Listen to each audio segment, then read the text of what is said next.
Doa terhenti saat ponselku berdering. Aku beringsut mengambil benda pipi hitam di nakas tepat di belakangku. Sebuah panggilan masuk dari nomor ayah. Segera aku menjawabnya. Assalamualaikum, sapaku. Alhamdulillah, baik ya. Ayah, ibu, adik-adik sehat? Enggak ganggu kok ya. Aku baru selesai sholat subuh. Ada apa ya?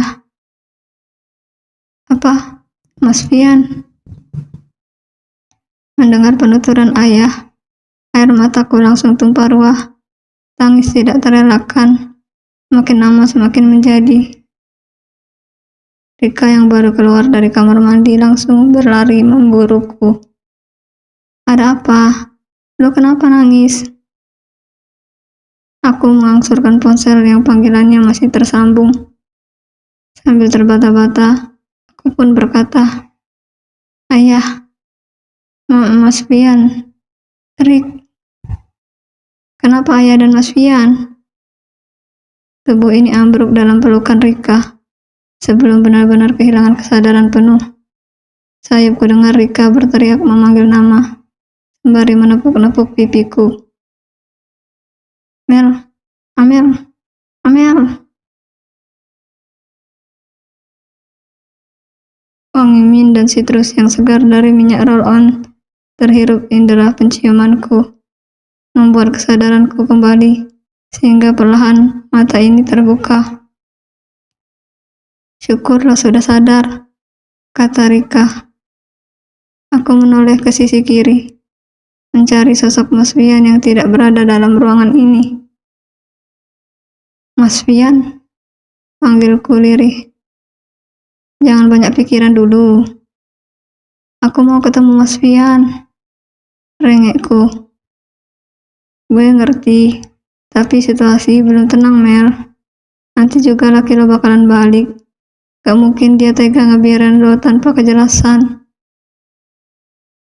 Aku bangkit duduk, kemudian menurunkan kedua kaki ini, berniat untuk turun dari ranjang. Mel, lo mau kemana? Tanya Rika menghalau niatku. Aku mau ke rumah baru Mas Fian. Pasti ada di sana. Lo masih sakit, Mel. Ntar juga lagi lo balik, Mel. Gue akan lebih sakit kalau gue nggak ketemu Mas Fian, Rik. Air mataku kembali luruh. Dada pun terasa sesak bergemuruh.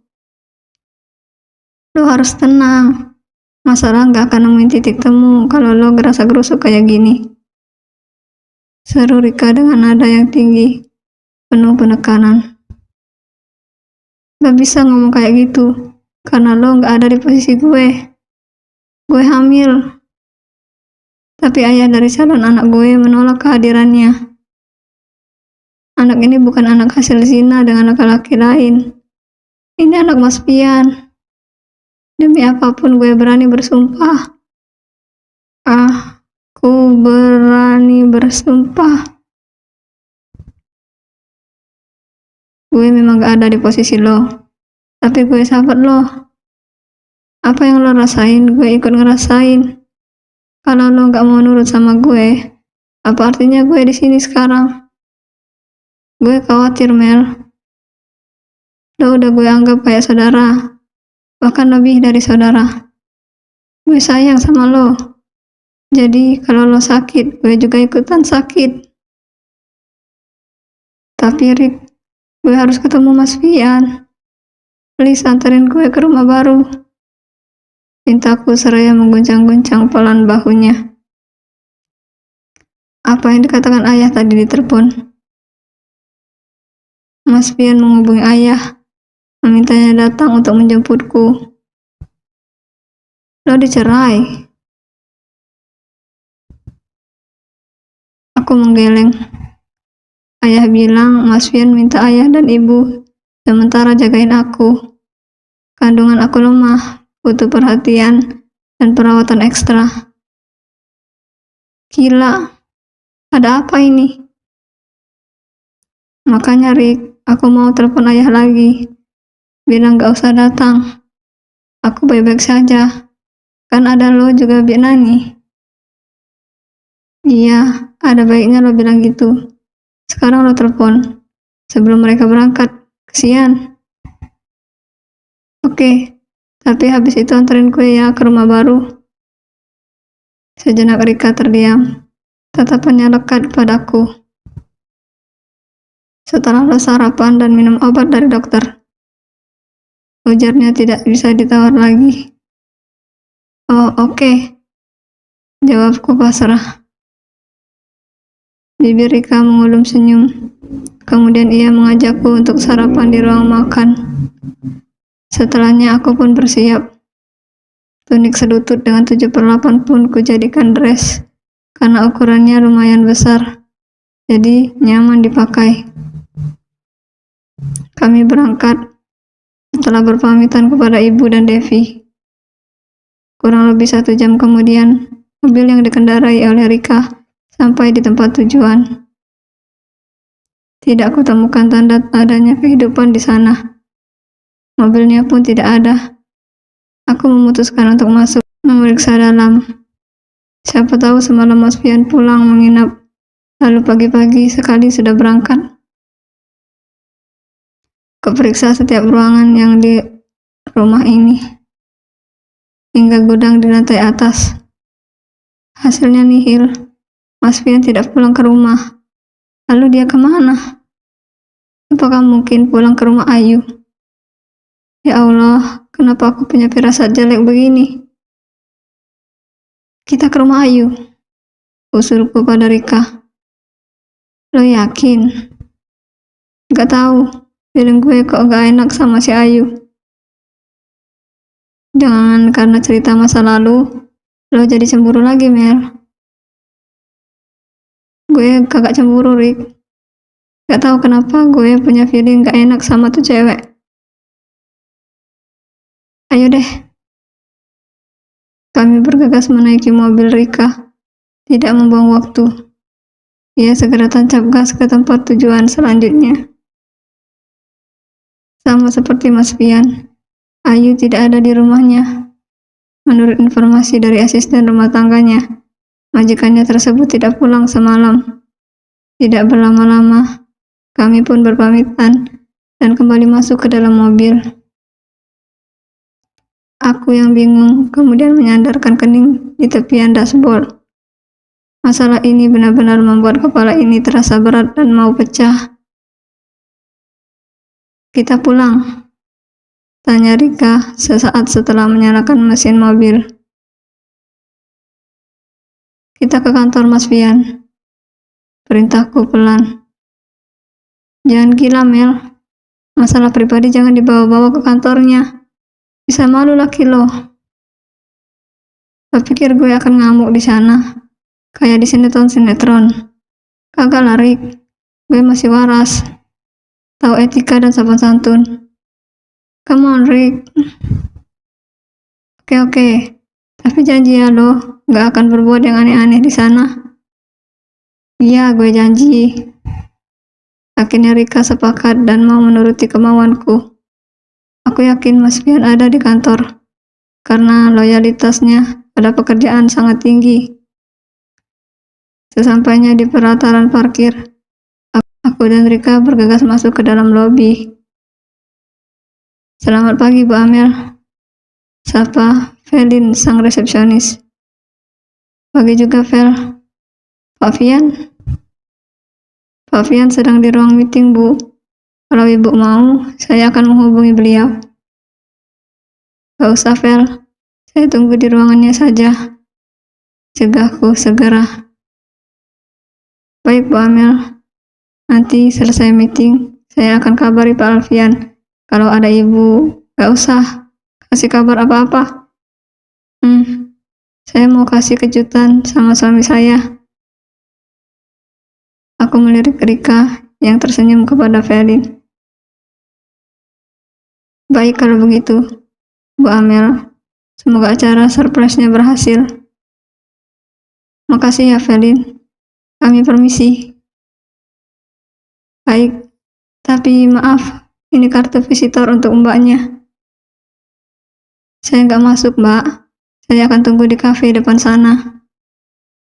Beneran, Rick? Iya. Apa kabar?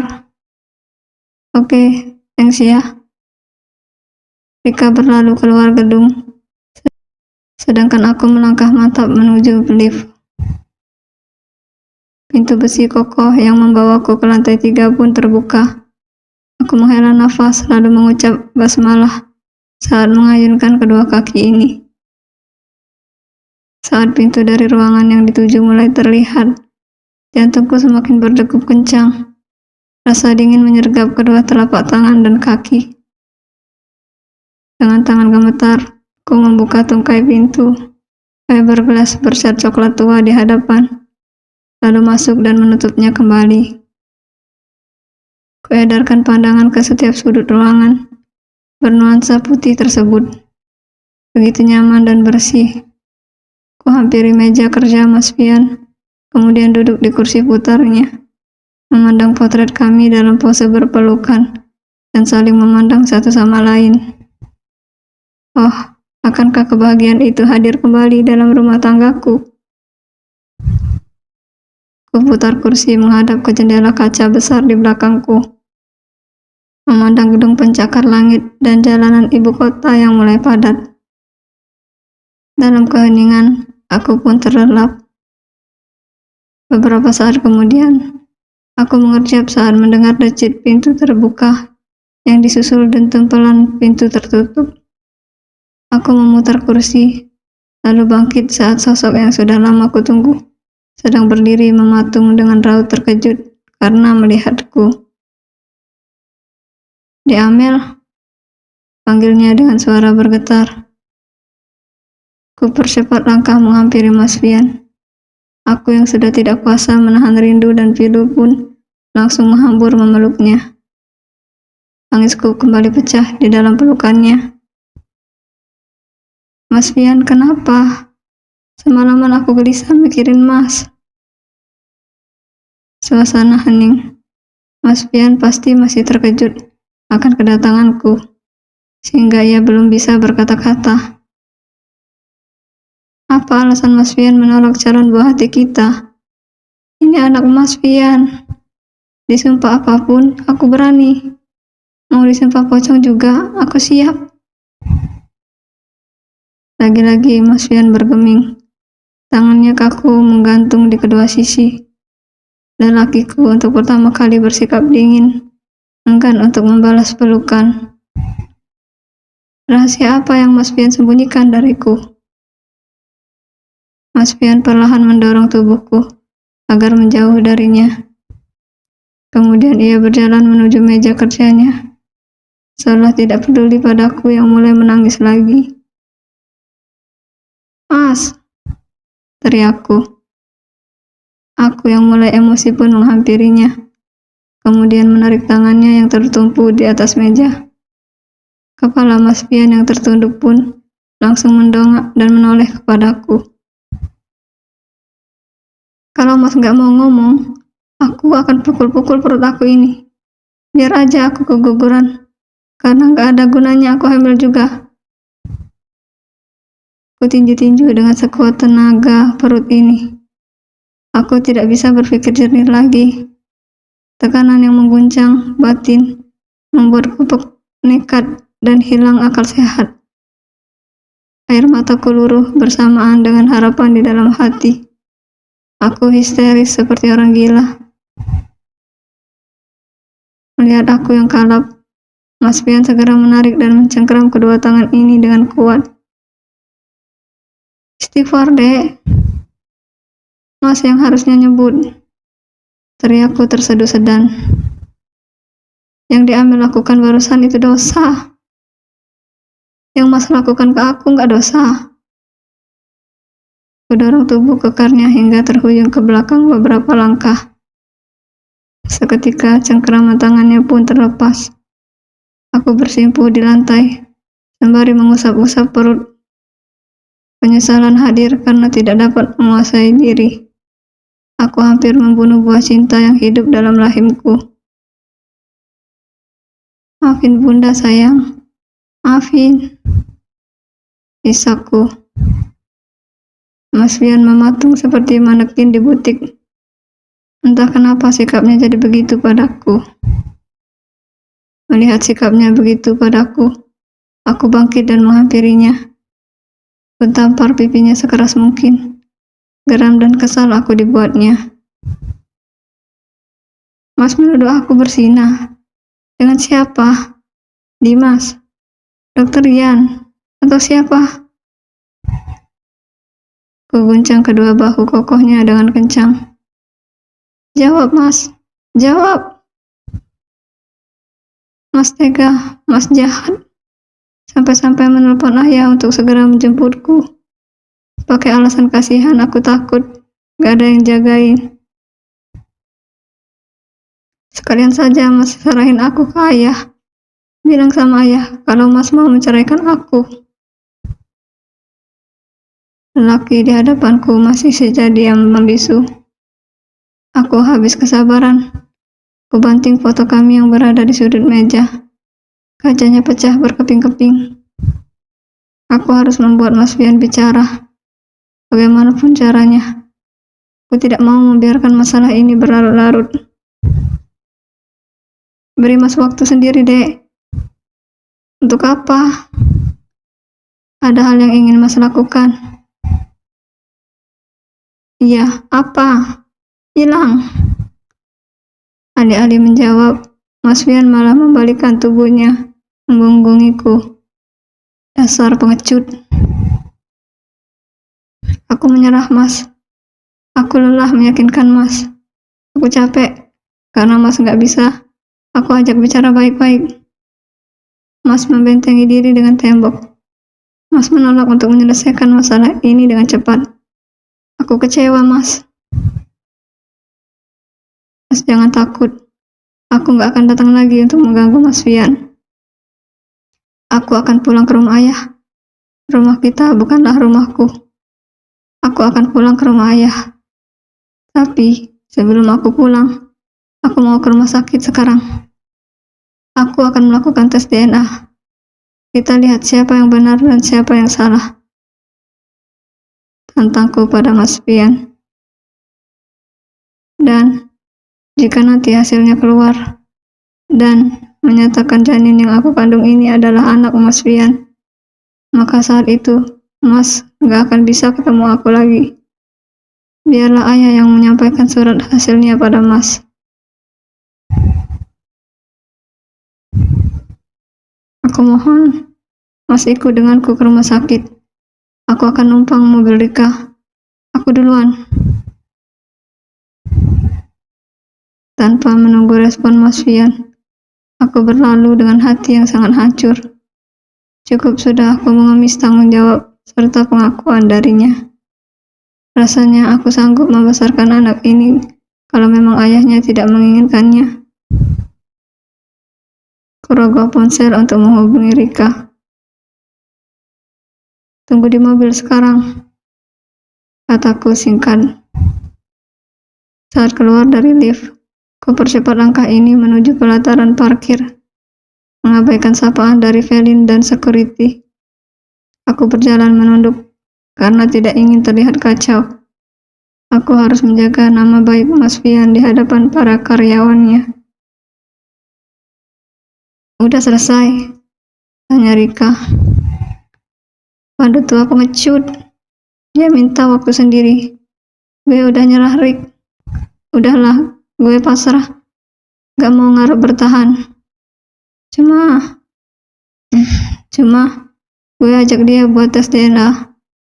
Buat buktiin kalau anak yang gue kandung adalah anaknya. Gue suruh dia ngikutin dengan mobilnya. Semoga dia masih punya hati. Gak kira sanksi ini darah dagingnya? Tanya Rika sembari mengelus perutku. Kulihat kedua matanya mulai berkaca-kaca. Dia gak bilang.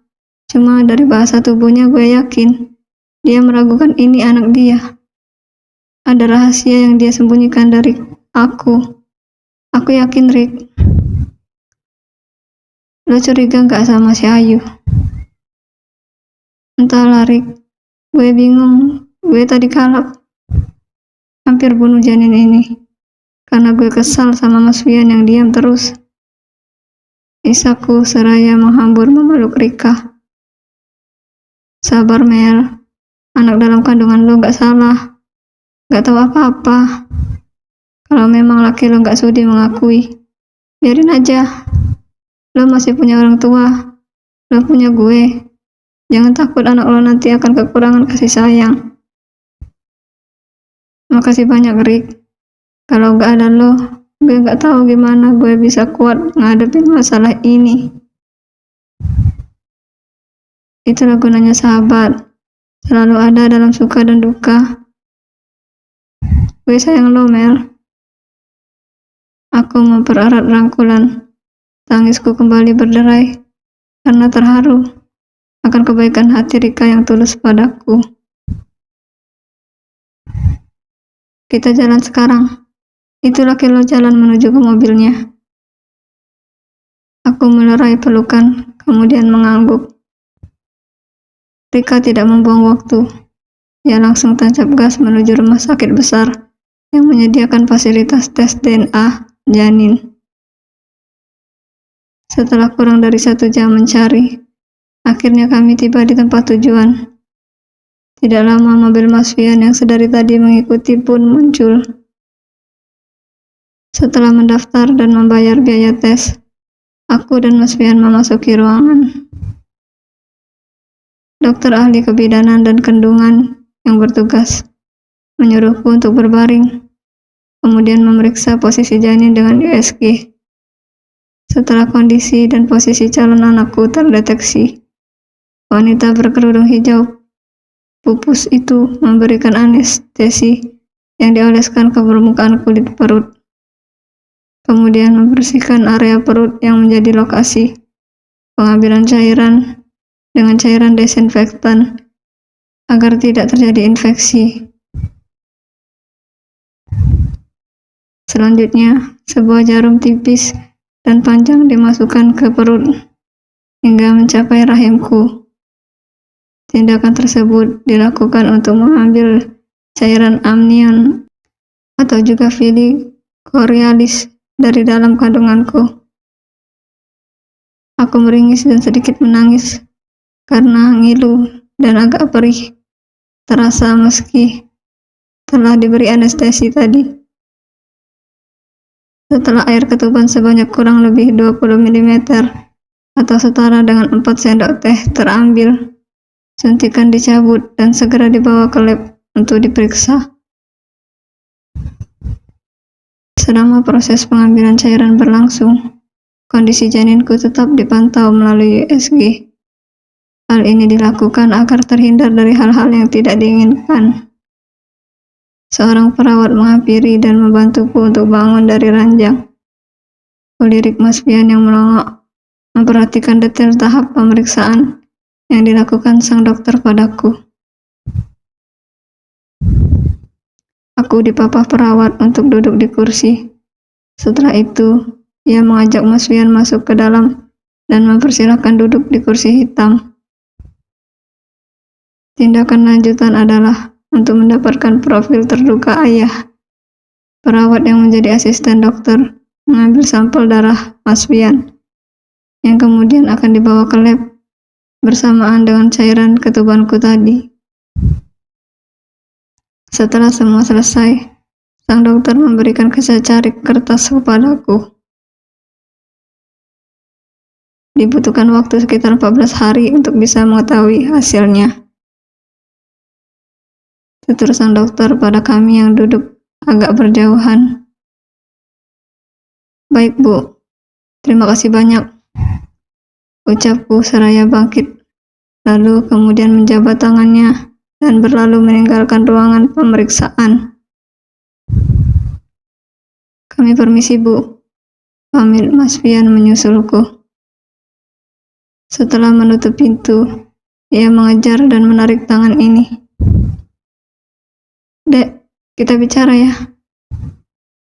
Aku melemparkan secari kertas pengambilan hasil tes DNA ke dada Mas Fian.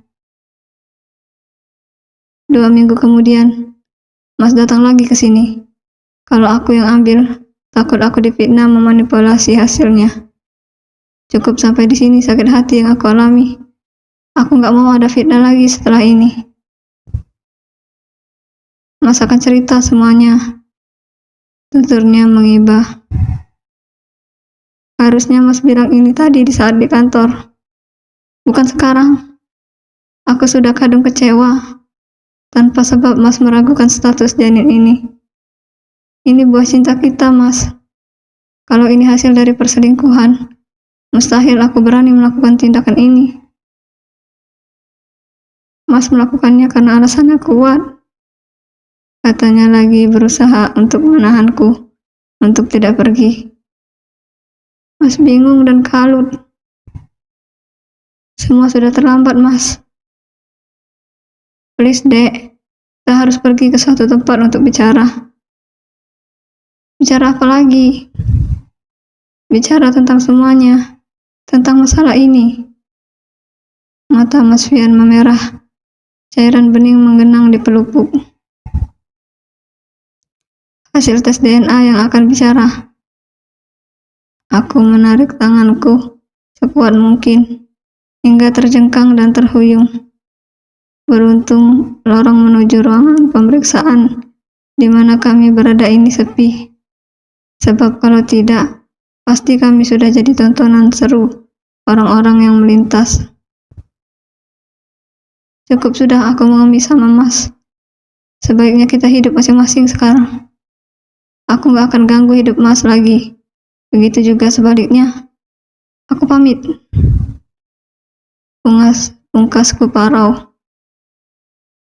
Ku percepat langkah ini, tapi saat aku di ujung lorong dari kejauhan, Mas Fian berteriak, membuatku terhenyak sekaligus terguncang.